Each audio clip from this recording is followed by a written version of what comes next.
market mover ce matin, Bernard, il s'agit de Valeo. Alors, Valeo, alors là, c'est vraiment la valeur qui a sous-performé depuis le début de l'année, puisque depuis début janvier, elle a perdu près de 65%, et très clairement, tous les petits signaux que l'on a pu avoir de rebond ont été systématiquement invalidés.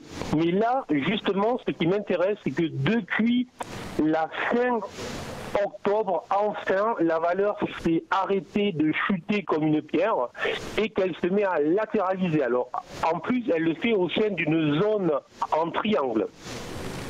Donc, valeur à surveiller. Alors là, attention, on n'est pas du tout sur une valeur qui était en hausse et qui a un petit peu corrigé, comme nous avions avec Gasto System.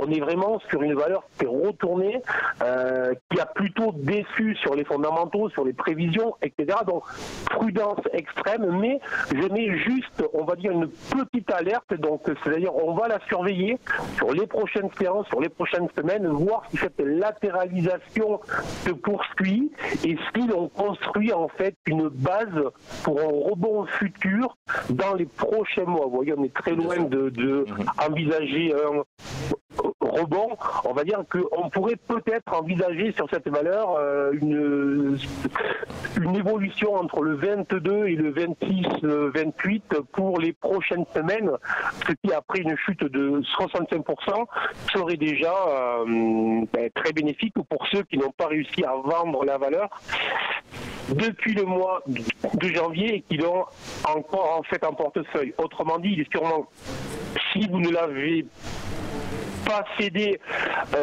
au mois de mai-juin, s'il était encore temps, il est trop tard, ne cédez plus à la panique maintenant, il n'est pas encore temps pour acheter, mais c'est une valeur qu'il faut que l'on surveille. Voilà.